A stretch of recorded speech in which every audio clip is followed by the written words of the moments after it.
paz, nação do Avivamento. Estamos aqui para dar continuidade ao nosso estudo de guerra espiritual. Estamos falando sobre cura interior. Cura interior. E nós vamos começar lendo o versículo que lemos no estudo anterior, versículo-chave, que é Provérbios 4, 23.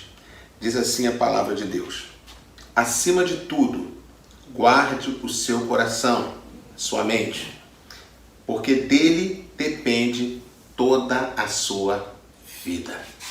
Nós vimos que o coração aqui, a Bíblia está falando a respeito da mente, desse nosso centro de comando interior, centro de comando de toda a nossa vida. Então a nossa mente, o nosso cérebro comanda todo o nosso corpo, comanda todas as nossas ações, comanda toda a nossa vida, né? Porque se a nossa mente for prejudicada com uma determinada idade, na infância, por exemplo, durante toda a vida a gente vai sofrer com aquele problema. E se a mente for acessada pelo maligno, e o maligno colocar dentro da nossa mente algo que ele possa, a partir desse algo, ter um controle sobre a nossa vida, então a pessoa que tenha dado esse acesso ao inimigo, ela vai viver sempre na mão do inimigo e ele vai conduzi-la para onde ele quer. E a gente sabe que o inimigo sempre quer o nosso mal. Então a cura interior é a cura das feridas da alma. A cura interior, na verdade, é uma grande obra de libertação. Todos nós precisamos passar por cura interior. Cura interior é um tratamento. Cura interior é um tratamento de feridas. A nossa alma, ela sempre está sujeita a ser ferida nesse mundo que a gente vive completamente inadequado, né? Nós não fomos feitos para esse mundo, nós fomos feitos para o jardim do Éden. E principalmente na infância, porque na infância o ser humano não tem ainda o seu senso crítico natural formado, né? Que fica nessa região aqui, por trás da testa. O ser humano não tem ainda, então ele é completamente ou constantemente acessado por várias pessoas, por várias situações. Se ele estiver, por exemplo, numa vida, uma família funcional, e ele for criado com todos os cuidados, toda a atenção, então a chance dele ter a sua mente aí prejudicada é pouca, mínima. Mas se no caso contrário, né, for criado numa família disfuncional, então a mente dele vai receber muitos ataques, vai receber muitos acessos negativos, e esses sensores, vamos chamar assim, né, de Satanás, ficam na vida da pessoa, e a pessoa então fica sob o controle do inimigo por toda a sua vida ou até quando for liberto. Então nós vamos ver hoje como que Satanás ele consegue entrar, consegue acessar a mente de uma pessoa. A gente viu no estudo anterior que Satanás usa de engano, né? Então ele usa de engano e transforma uma coisa ruim numa coisa boa, e a pessoa enganada deixa que a vontade do maligno entra. Isso nós vimos no estudo anterior ali com Eva. Hoje nós vamos ver que existe uma outra forma de Satanás acessar a mente do ser humano. E isso tem a ver com os nossos próprios sentimentos. Então eu quero chamar a sua atenção para isso hoje, tá? Os nossos próprios sentimentos, eles facilitam ou dificultam a entrada de Satanás. Satanás, ele quando entra, lembre disso, ele coloca a sua vontade, sabe? A vontade dele, ele coloca dentro da mente que ele consegue acessar. Porém, não é fácil ele acessar, porque a gente viu que nós temos, o ser humano tem um senso crítico, que é uma espécie de uma porta fechada para não deixar coisas prejudiciais entrar na mente. Então, ele usa de engano, mas muitas vezes o o próprio engano dele não é suficiente para que você abra a porta. Principalmente crentes, né? Aí, pessoas que estão mais alertas, mesmo Satanás enganando, a pessoa consegue ainda manter a porta fechada. Mas existe um outro meio dele acessar. E esse meio tem a ver conosco mesmo. Então, o ser humano tem os seus sentimentos. Todos nós temos nossos sentimentos. E depois da queda, depois da saída do Éden, passamos a ter sentimentos também negativos. Então, nós temos sentimentos positivos e sentimentos negativos. Esses sentimentos negativos, eles são muito prejudiciais e incontroláveis. Esses sentimentos negativos são chamados na Bíblia de obra da carne. Isso está relatado lá em Gálatas, no capítulo 5. Então, em Gálatas, capítulo 5, a gente vai ver, ali a partir do versículo 22, a gente vê sobre essas obras da carne, que são esses sentimentos negativos. E no versículo 19, a gente vê sobre o fruto do Espírito, que está ligado aos sentimentos positivos. Mas vamos falar aqui dos sentimentos negativos como uma espécie de facilitação para que a porta seja aberta e Satanás entre e coloque ali, implante ali a sua vontade dentro da mente humana.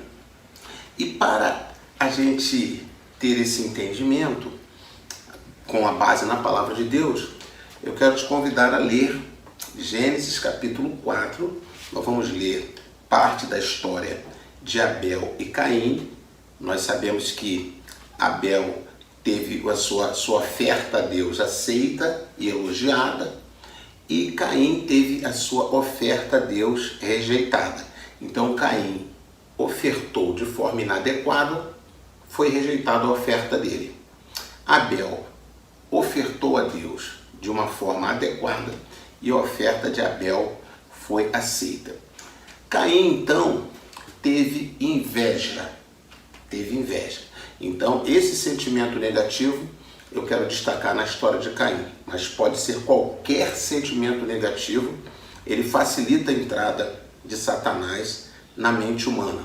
Mas eu vou falar agora aqui desse sentimento que foi o de Caim, né? Um sentimento de inveja, que vai aparecer lá em Gálatas, como eu já disse, Gálatas capítulo 5, vai aparecer como obra, uma das obras da carne, sabe? Quando a Bíblia fala obra da carne, significa que é uma obra, que é um sentimento que faz parte da natureza humana depois da queda. Então, depois da queda, o ser humano passou a ter esses sentimentos de forma negativa. Um deles é a inveja. Quando a pessoa recebe o Senhor Jesus, né, se converte, por isso que é muito importante explicar bem para os novos o que é conversão. Então, conversão é uma mudança, uma transformação. Na conversão, já deve ser feita a opção pelo fruto do Espírito. O fruto do Espírito é que tem que aparecer. Mas a gente vê, tristemente, muitas pessoas que já estão caminhando bastante tempo até com Jesus, elas dizem que estão caminhando com Jesus, né? E até acreditamos que estão, mas a gente vê a evidência da obra da carne, quando deveríamos ver fruto do Espírito, porque a obra da carne, ela está ligada à queda, e o fruto do Espírito está ligado ao novo nascimento.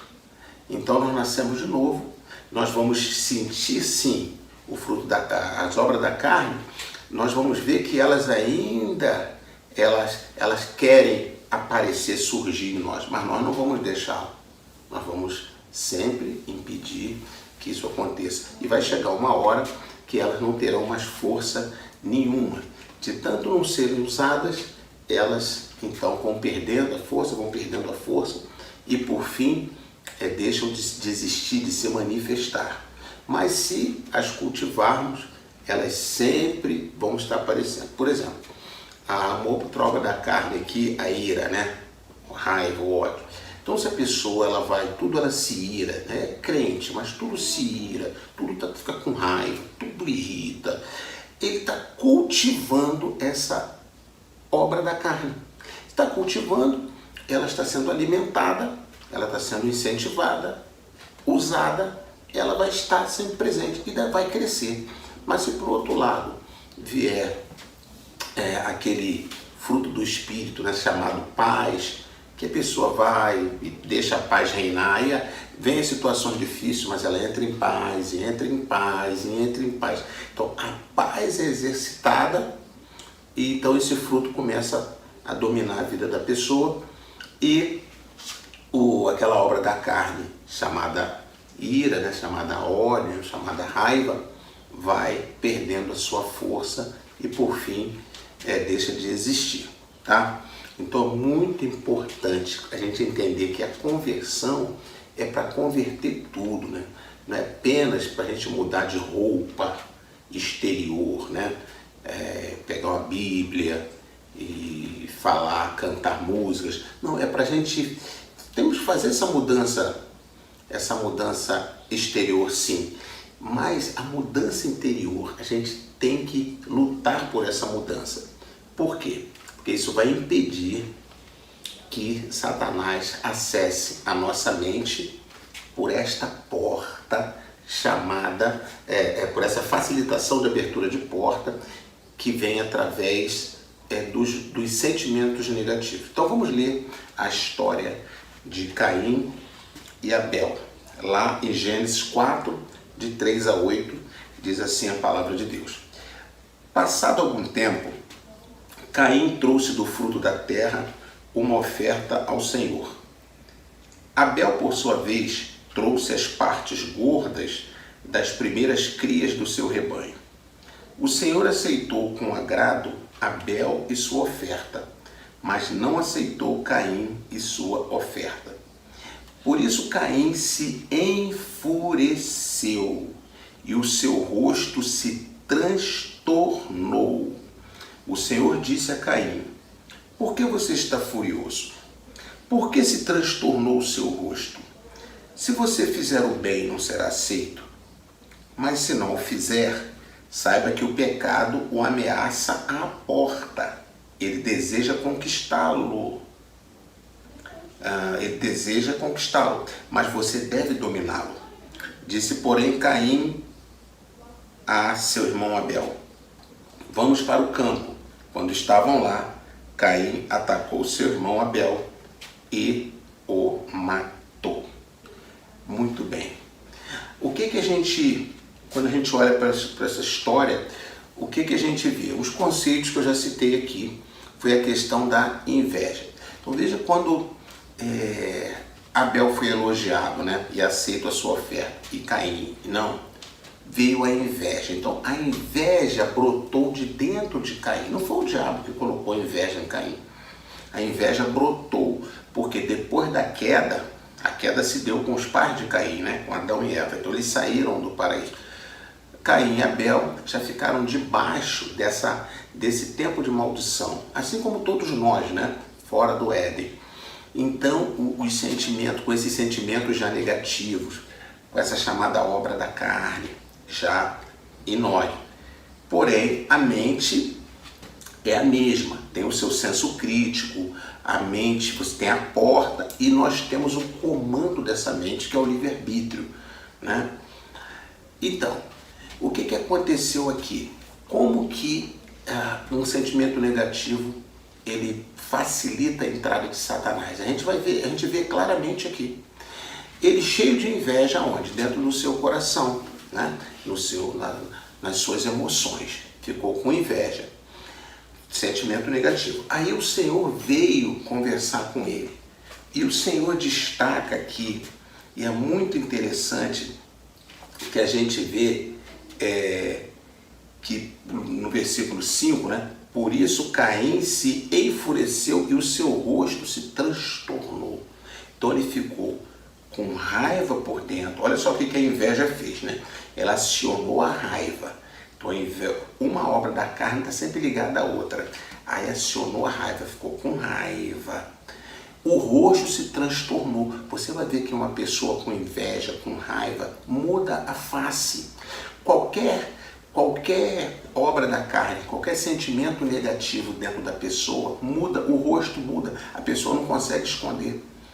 Não consegue, porque ele entra pelo corpo e aparece no rosto. Por isso que a Bíblia diz, né, que o coração alegre, a alegria é o que? Fruto do Espírito, sentimento positivo. Um coração alegre torna o rosto formoso, o rosto fica formoso.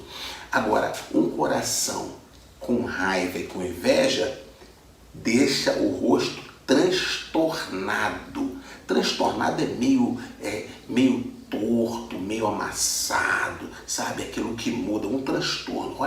Olha como que é poderoso e terrível essa questão aí das emoções negativas. Muito bem. Agora preste bem atenção que o Senhor foi conversar com ele. O Senhor não poderia abrir o senso crítico dele, de Caim, e colocar lá dentro, implantar lá dentro um sistema para Caim fazer a vontade dele, vontade de Deus. Fala assim, ó, Caim, você vai agora fazer minha vontade, você vai ficar feliz, você vai ficar bem com seu irmão.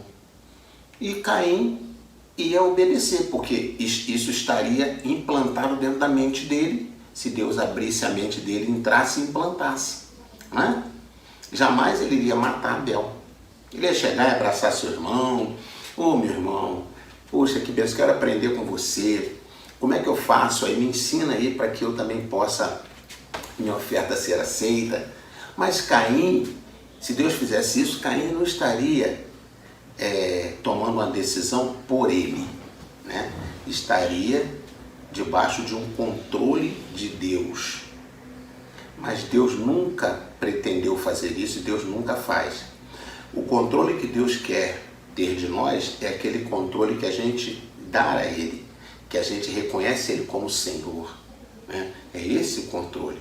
Então Deus falou, Deus conversou com Caim, explicou Caim, e Deus disse assim no versículo 7, se você fizer o bem, você não será aceito. É só você fazer certo. Conserta ali, você vai ser aceito, vai ficar tudo bem. Olha que coisa maravilhosa, né? É como se fosse uma pregação. Quantas pregações que a gente recebe. Lá no Maná 12 nós recebemos agora, no dia de Yom Kippur, que passou agora nesse mês de setembro de 2020, recebemos ali palavras sobre perdão, sobre o fato, a importância de perdoar, de liberar perdão, de ser perdoado. Quanta palavra de tirar o peso da culpa, a carga da culpa, a carga da mágoa. E quantos vão colocar isso em prática? Não sabemos. Aquilo ali foi a palavra de Deus. É como Deus falando para Caim aqui, foi Deus falando para você ali naquele domingo. E se você quiser conhecer esse estudo sobre o Yom Kippur, o perdão, está lá no canal Provisão TV. Você vai lá no canal Provisão TV, se inscreva e procura lá e vai estar lá para você assistir, você que não pode assistir, e receber. É Deus falando, que é a palavra de Deus. E coisas tremendas. Agora, quantos se abriram para pegar aquela palavra? Não sabemos. Pode ser que alguém não pegou e estava com raiva por causa de algo que aconteceu no passado. E continuou com raiva. Então, deixa eu dizer para você, aquelas pessoas que não pegaram, não tomaram posse, elas ficam na mão do inimigo. Por quê? Porque o sentimento negativo facilita a entrada de Satanás. Através desse nosso senso crítico. A porta é aberta por dentro. Então, um sentimento negativo abre a porta por dentro. O inimigo entrar. É muito importante que a gente compreenda isso para não utilizar, não deixar, né, que o sentimento negativo prevaleça. Agora veja só, Deus, depois de conversar com ele, ainda no versículo 7, ele diz assim: saiba que o pecado ameaça você à porta, está à porta. Que porta? Esta porta da mente. O pecado está à porta. Agora, que pecado é esse? Esse pecado que Deus está falando que está à porta é o diabo. Com a vontade do diabo estava na porta. E Deus falando, olha, se você não fizer o bem, vai lá fazer o bem, conserta isso. Por quê? Porque o pecado está à porta, ou seja, o diabo está na porta com o pecado pronto para entrar. E esse sentimento de inveja vai abrir, ela vai abrir o senso crítico, esse sentimento de inveja, e ele vai entrar. Então, antes que aconteça isso, tire essa inveja e tire essa raiva. Vai lá e se conserte, faça o certo, faça o certo. Aí, puxa, Deus falando, né? Deus falando, Deus fazendo, Deus daqui está fazendo um trabalho de cura interior. O ministro de cura interior trabalha assim, conversando, mostrando.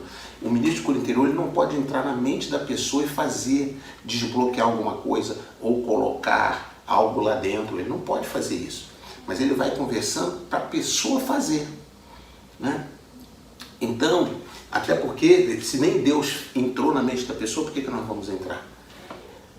Mas, depois que Deus fez esse trabalho de cura interior, o que se espera?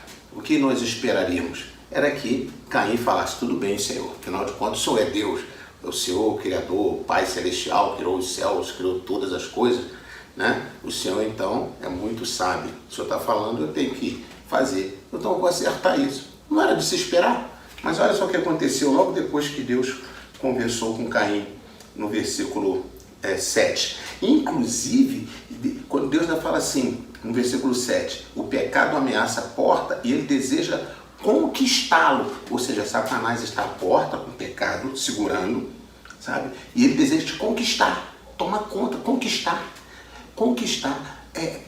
a mente, fazer da sua mente um território dele. Olha só. Mas ele continua no versículo 7, mas você deve dominá-lo. Ou seja, você deve dizer assim, não, Satanás, eu aqui reino aqui, esse domínio é meu e eu não vou permitir que você o conquiste. Então, para trás de mim, Satanás. Não foi isso que Jesus ensinou e não foi isso que Jesus fez? Mas olha o resultado desse trabalho de cura interior.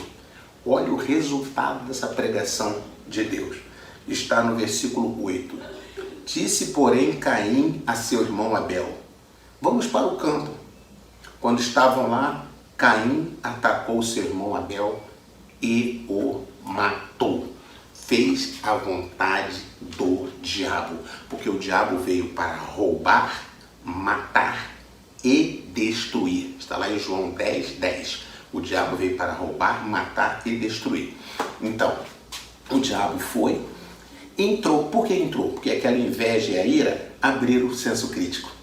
Já viu uma pessoa irritada? Não pensa em nada. Eu não sei, eu não quero saber. Eu não sei. Ela fica, abriu, o diabo entra. O diabo entra e implanta a vontade dele. Deus não faz isso. Nós já sabemos que Deus não faz isso. Mas o diabo faz. O diabo faz. Ele entrou e implantou a vontade dele. Colocou a vontade dele lá dentro. E qual era a vontade dele que ele colocou? Mata seu irmão. Então, se está dentro da mente, o corpo obedece o que a mente diz. E o que estava dentro da mente? Mate seu irmão. E Deus falou. Foi como se Deus não tivesse dito nada. Às vezes o pastor fala, o apóstolo fala e faz, e ministra encontro, e fala seminário. Não adianta nada, porque se a pessoa estiver com inveja no coração, não vai adiantar. Se tiver com ira, se tiver com mágoa, não vai adiantar. Não vai. Porque esses sentimentos negativos fecham a porta para a palavra de Deus, mas facilitam a entrada para o diabo. Entendeu? Aí depois que ele implanta ali a vontade dele, a pessoa executa. E qual era a vontade? Era matar. Mata seu irmão. Você já viu alguém matar o irmão? Você já viu, né? Já viu em jornais, né? Mas o primeiro a matar o irmão foi o Caim. Foi lá e matou. Era como se Deus não tivesse dito nada. Então eu quero terminar, queridos, voltando ao nosso versículo-chave, tanto do estudo anterior como desse estudo, que é Provérbios 4:23, que diz assim: acima de tudo, guarde o seu coração, que é a sua mente, pois dele depende toda a sua vida. Que Deus te abençoe. Espero que esse estudo tenha te abençoado grandemente, tenha te enriquecido, te fortalecido e trazido um entendimento novo sobre cura interior, sobre guardar a mente, sobre o entendimento de que um sentimento negativo facilita a entrada de Satanás e impede a entrada de Deus, tá? Então, com esse entendimento, a gente vai crescendo nesse entendimento de guerra espiritual. Que Deus te abençoe. Eu quero orar pela sua vida e convidar você para os nossos próximos estudos.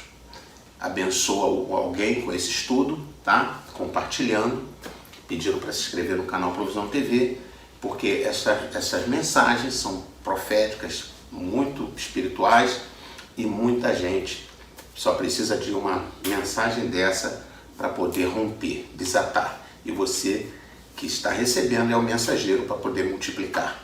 Que Deus te abençoe. Deixa eu orar pela sua vida. Senhor, meu Deus e meu Pai, em nome do Senhor Jesus, obrigado pela tua palavra profética. Meu Deus, que ela fique guardada em nosso coração e que haja uma mudança grande na nossa vida a partir do entendimento dessa palavra e a gente comece a ver os frutos maravilhosos que vão acontecer na nossa vida. Eu oro abençoando a todos, a todas as famílias, a todos os amigos que nos assistem, em o nome de Jesus. Amém, amém e amém. Graças a Deus. Shalom, queridos.